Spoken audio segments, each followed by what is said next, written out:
to discuss the remarkable progress being made in the development of plasma, so important therapies. These therapies transfuse powerful antibodies from the blood of recovered patients to help treat those battling the current infection that we all know so well. Plasma is one of the more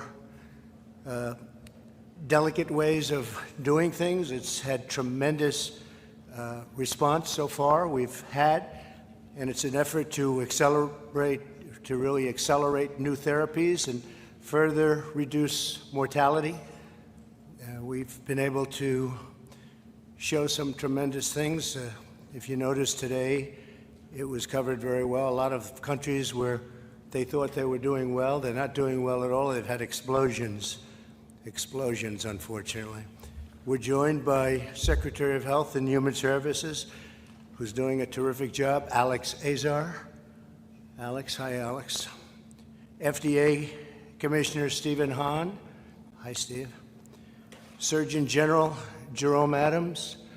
And I hope your wife is okay, Jerome. I know she had a little difficulty, but I'm sure she's going to be fine, right? Please give her my regards. Thank you, Jerome. Dr. Francis Collins, who everyone knows. Francis, thank you very much, NIH. And Dr. Anthony Fauci. Anthony, hi. And Deborah, where's Deborah? Deborah, hi, Deborah. Good job.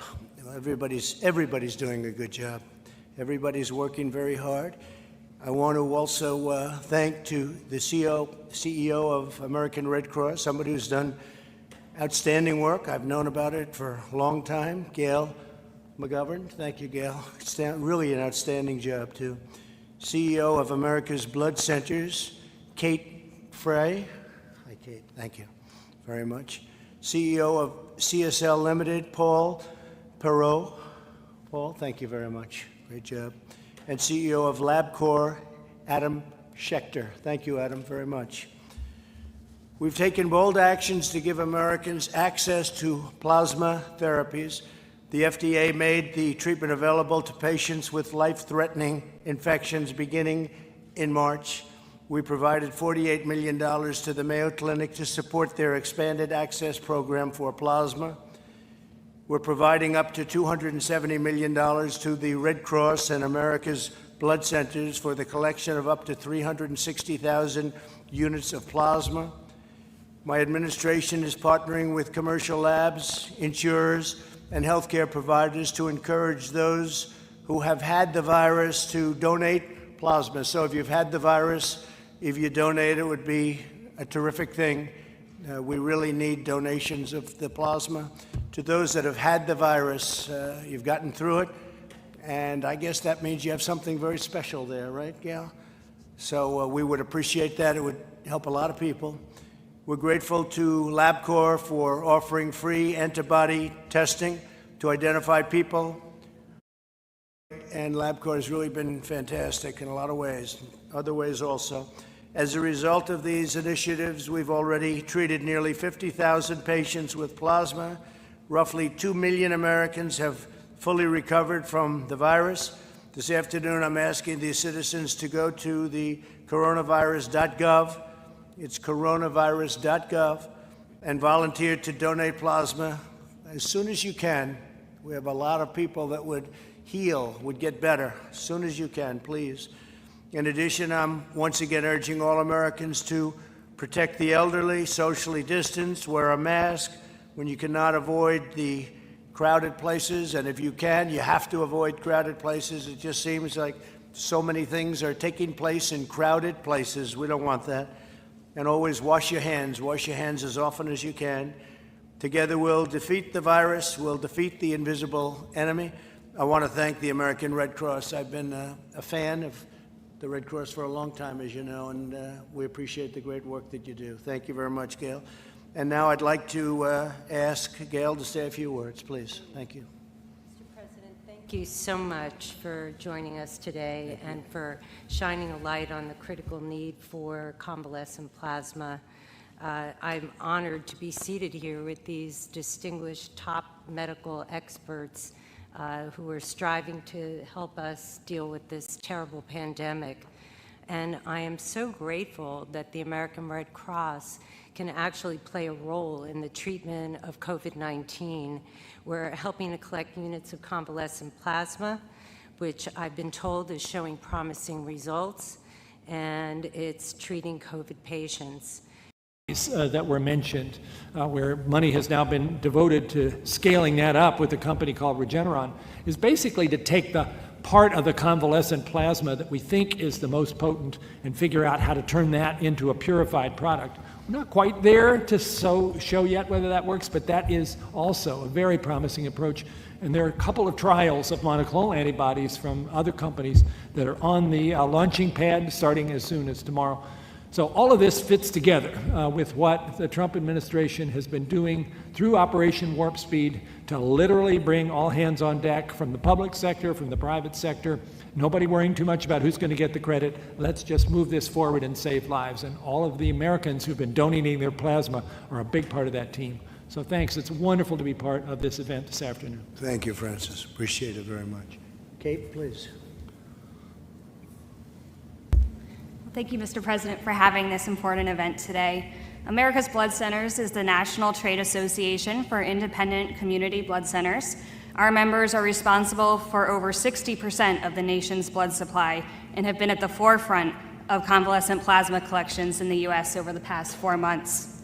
There are more than 60 independent community blood centers, as well as hospital blood banks, operating hundreds of donation facilities, taking part in the effort to collect convalescent plasma to ensure this product gets to every patient in every hospital across the country. We're excited to announce that today that as of this week, independent community blood centers have distributed more than 100,000 doses of COVID-19 convalescent plasma to patients in need. Every blood center, small, medium, and large, across the country has mobilized to do their part in this effort. Of course, we are not slowing or stopping down in any kind of way. We are indeed mobilizing to do even more. And we are projecting that we will double our current number of doses by the end of August. This unprecedented response by community blood centers demonstrates their commitment to meeting patient need wherever it is. America's Blood Centers and its members will continue to collaborate with the administration, federal agencies, and all stakeholder partners to ensure and advance the safe collection and distribution of convalescent plasma. Now, the single most important thing to our ability to do more in distributing convalescent plasma is having donors. And so this event is so important in terms of our ability to educate the American public and encourage them to donate. I would say that when you make a donation appointment, and appointments are critical here at your local blood center, you'll go through a process. The whole appointment takes about 90 minutes, and it's a safe and easy way to help your fellow Americans. And so all blood centers are following social distancing protocols. They've implemented infection disease protocols as well. So this is a very safe and easy way to help others. So thank you again for having this event, and we look forward to being part of this effort. Thank you very much, Kate. Appreciate it. Tony and Deborah, please. Thank you very much, Mr. President, for support of this very important program. When we talk about what is going on in this country and the challenge we're facing, we often say that it's something where we are all in it together and we all have to pull together. An important part of the process of being in it together and pulling together is helping each other. You know, and I can think of nothing more manifesting the helping of each other than someone donating from their experience of being ill. And this is something that I think is part of the American spirit, and we should be proud of it and we should show it. So it's a very important thing. It's an important part of the entire response to this outbreak.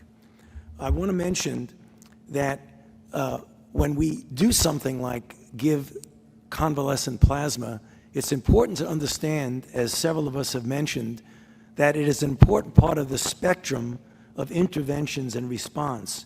We have good therapies and we'll get better therapies for people with advanced disease. We have the dexamethasone for people on ventilators, the remdesivir with people with hospitalized who have lung involvement, and now we're talking about another important part of intervention. It's the intervention early in infection to prevent people from needing to go to the hospital. And that's really what convalescent plasma is, because the mechanism of it is directed against the virus. It's taking the machinery that France has spoken about that the body makes to get a protein to block the virus. And that's exactly what this is all about. Now, it's also important to point out that this could be a proof of concept, because when antibodies work, it tells you a few things. It'll tell you that when you have a vaccine and you induce antibodies, it could work. And this is the good news that's juxtaposed to what happened a couple of days ago when we went into a phase 3 trial for a vaccine. Some of you may have heard me say that I was cautiously optimistic, a word that I use often, that we will be successful with a vaccine.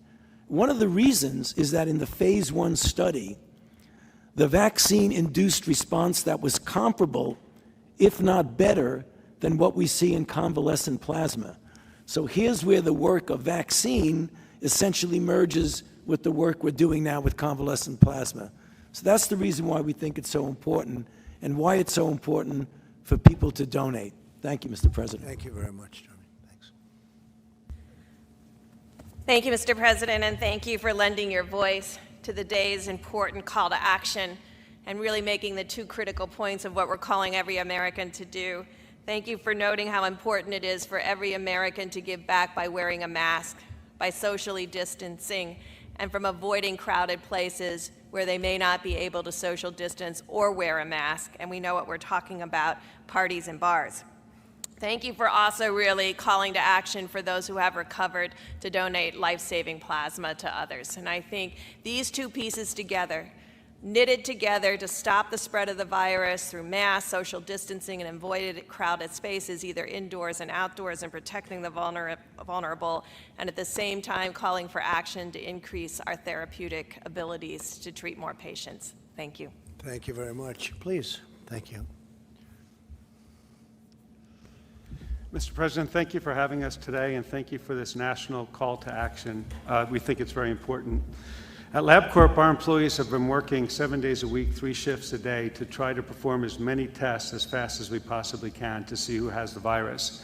I'm proud to say that today we can do 180,000 tests per day, and we can turn those tests around in 1 day for priority patients and 2 to 3 days for all other patients. And I want to thank Dr. Hahn, Admiral Giroir, Secretary Azar for all of their help to ensure that we have what we need to get these tests turned around even faster. And we're going to continue to build capacity. At the same time, we realize that there's more that LabCorp can do. And since the beginning, we are part of a coalition called The Fight Is In Us. And it's a group of companies that came together to try to encourage people that have had the disease in the past to give plasma. To accelerate that, we're going to announce in the next several days that we will have free high-affinity antibody tests available for anybody through their physician, where if they're going in for routine blood work, the physician could just add on an antibody test. We will run it. And the only thing that we ask is that the patient has antibodies, that they please consider to donate plasma. That's a great idea. Thank you very much. Appreciate it. Dr. Hahn, please. Thank you, Mr. President. Based upon your call to action, FDA has responded to remove any unnecessary barriers to the speeding of medical products during this pandemic. I want to thank the American Red Cross, the American Blood Centers for the collaboration that we've had in the development of the convalescent plasma program. As the President and Secretary Azar mentioned, in March, FDA began working with our colleagues to develop this program. The Mayo Clinic has initiated what's called an expanded access program, which has really allowed physicians around the country to order convalescent plasma as an early treatment for patients. A number of clinical trials beyond the expanded access program are taking place. We're encouraged by the data. We've seen that this is a safe treatment, and we're encouraged by the early promising data that we've seen. And as the President mentioned, we're studying these data to determine ultimately the safety and efficacy of this product. In the meantime, we know that doctors are writing these orders, that patients who are hospitalized need this, and so the call to action to donate is so important. And even if at the end of the day convalescent plasma doesn't turn out to be the treatment we think it might be, remember that your donations still count with the American Blood Centers and the American Red Cross. They can truly save lives. And just to put another point on the therapeutics development, the FDA is now overseeing over 200 clinical trials of therapies that the great American biomedical research enterprise has put forward, and more than 400 are in the planning stages. So we have a tremendous pipeline of therapies for COVID-19. It's been an unbelievable private and public partnership. And Mr. President, thank you for your leadership. Stephen, could you give a few words on the speed with which we're getting the vaccines out and approved, hopefully approved and finalized, and where we are with phase 1, 2, and 3, et cetera? Yes, sir. We have a number of companies that have come forward with vaccine candidates. Some of those are in Operation Warp Speed, and I want to emphasize the fact that FDA has a very bright line drawn between its actions and Operation Warp Speed. We are the independent regulator, and as the President said, we'll ultimately be calling the balls and strikes with respect to the safety and efficacy of a vaccine. We have 6 vaccine candidates that have come to FDA, and we've given them the safe to proceed into clinical trials. 2 are currently in the latest phase of trials called phase 3. They started this week. Another one is planning to go into phase 3 in August, and then an additional 3 are in other phases of the clinical development. 4 additional vaccines have come to us, and we expect to allow them to go forward fairly soon. And then there are a number of 50-plus vaccines that have come in-house for the pre-application process. I think we can all agree that this has been sort of a remarkable effort from when the virus was first identified at the NIH and the sequence was made to the initiation of the first clinical trial, NIID spending a lot of time getting that to that point. It really is record speed. But also, at your direction, Mr. President, we aren't cutting corners with respect to the development, and we will not be cutting corners with respect to the assessment of the safety and efficacy of the vaccine. And you're literally many, many months and even years ahead of schedule in terms of approval. So we really appreciate the FDA, and please let us let everyone know how we feel, all of us. Thank you. Great job. Jerome, please. Thank you, Mr. President. I really appreciate you being here today. The theme of this national call to action is we're in this together. And when I think about all of us being in this together, I think about an iconic American image, Rosie the Riveter. Rosie the Riveter became a part of our history because we were at war. People were scared. People felt helpless. But the American spirit is all about people coming together to defeat a common enemy.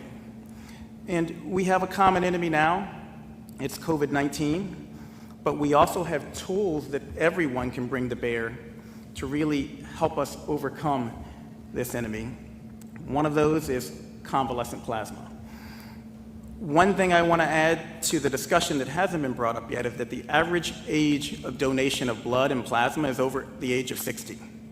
So to the young people out there, we've got some work to do. The seniors are showing us up. We need everyone to do their part because we're all in this together. I also want to foot stomp something that Dr. Birx mentioned and that Dr. Fauci mentioned. There's a spectrum that we have here of treatments that are way downstream, treatments that are midstream, and then preventative measures that we can all take because we're all in this together. And Mr. President, I want to thank you for emphasizing the 3 W's. Number 1, wash your hands. Number 2, watch your distance. Number 3, wear a mask. I was in Miami just a few weeks ago, and I promised them I would tell you this. I was in Trump country, and they told me to deliver you a message, Mr. President. They told me to tell you, you look badass in a face mask. I promised them I would tell you that in Miami. I told the president, he looks badass in a face mask. We are all in this together. Give blood, give plasma, save a life. We'll get through this, America. Thank you, Jerome. Thank you. Much. Please. Thank you, Mr. President, for having me here today, and really to join the partners that are here together to join our mission of combating this disease with our particular expertise and technologies. I also want to thank you for your leadership. I think that no one has seen this in the world. It takes resolve and it takes effort, and you've shown that both with your leadership but also with the founding of Operation Warp Speed. So thank you for that. I also want to thank you for your outstanding team that we're working with. Great people, really have done a fantastic job, and for proactively engaging the private sector to combat COVID-19. I am Paul Perot. I'm the CEO of CSL Limited. Our legacy in fighting infectious disease goes back to 1901 with Emil von Behring, who was the first Nobel Prize winner in medicine, who actually utilized plasma as a means to fighting off diphtheria. So our history is long in this space. Since then, CSL has been committed to innovating and developing therapies for rare and serious diseases. That's our business. We currently have several R&D programs that are fighting for COVID-19, including vaccines, monoclonal antibodies, and plasma therapies. We are one of the world's largest collectors of plasma. I'm here today representing all the manufacturers of hyperimmunes, including the COVID-19 Plasma Alliance, which is really an unprecedented partnership of world-leading plasma companies who have joined together to help develop a plasma therapy to treat COVID-19. And I have to say that the help from the FTC was important as well, because we're typically competitors, and this is really a combination of all of these companies working together. The plasma donated by people who have fought off COVID-19, as you've already heard, has precious antibodies, really important antibodies to fight off this disease. These antibodies can be isolated, and then they can be converted into what we term a hyperimmune plasma therapy that, in theory, could be used to treat active COVID-19 infections. It builds on the concept of plasma transfusion, but the product is more like a standard medicine. This is an important approach and is well established in treating other infectious diseases like rabies or tetanus. Working jointly with the NIH, the major plasma manufacturers have designed a clinical trial that will be enrolling individuals in the month of August. And if the data from this supports our hypothesis, we could be in the position to submit the hyperimmune therapy to Dr. Hahn for immune therapy against COVID-19 by the end of this year. But we need plasma, and we need plasma donors. So we need them wherever they are. We need them to donate blood. We need them to donate plasma. And we also need plasma in general because plasma is used to treat other rare diseases. So this call to action, that we're in this together, the fight is in us, we have to work together, and this call to action to donate plasma and help us fight against COVID-19 is really an important step in making this happen. So we thank you for bringing us together, and thank you, Gail, for hosting us.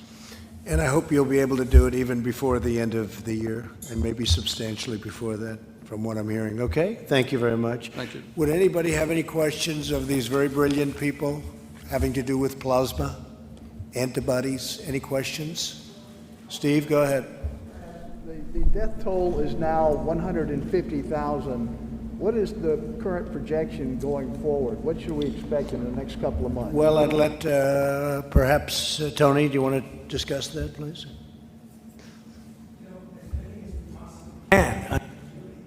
Look at it, we almost will not have enough that would be utilizable, particularly not only for the administration, but also for what was just mentioned about the supply of the hyperimmune globulin. So really an unlimited amount. There really is as many as we possibly can get, in the hundreds of thousands. Are you going to recommend that Americans wear goggles as well as face masks to defend against the virus? Is that going to be one of these easy recommendations? Well, I can tell you I only heard of goggles for the first time about 1 hour ago. Now I'm hearing about goggles. So I don't know. Deborah, do you want to discuss that? So I believe Dr. Fauci talked about this yesterday, but we have in the hospital systems and having for exposure have had people using face shields, and I think you've seen them through my tour through the United States and 14 states across the country where the president sent me to make sure that we were combating the virus well on the ground. Tennessee has created special teacher packs to ensure that every teacher has a face mask, a face shield, gloves, and hand sanitizers. And I think we're trying to bring these best practices back to ensure that teachers feel safe in the classroom in the same way that doctors and nurses feel safe in the hospitals to decrease their exposure. I think when you look at Miami, by the way, or Florida in particular, it looks like things are getting much better. Arizona getting much better, heading in the right direction. Some other areas getting much better. Could be catching on, unfortunately, in a couple of areas we don't know quite yet, but we'll be able to report that soon. But some very big progress being made in some of the states that 2 weeks ago looked like they were going to be quite bad. And some great progress made. All right, any other questions, please? Tom Howell, Washington Times. Are you concerned at all about the lag time it takes to get a test back? We've heard reports a week or more. Gentleman from LabCorp talked about that a little bit. What's going on there? Has there been improvement? So we're getting mostly now, we're ordering as many of the immediate tests, which is 5 minutes to 15 minutes, even a little bit less than some cases than 5 minutes. But we're trying to get those tests. We have pretty close to 50%. I call them short-term tests, but we're up to about 50%, which is amazing. The other tests, while good, you have to send them. Then they have to do the work, and they have to send them back. So the process takes long just in terms of delivery. We really are liking the short-term tests where you find out immediately whether or not you have a problem, and that's what we're striving for, but we're already up to approximately 50%. Is that correct, Deborah?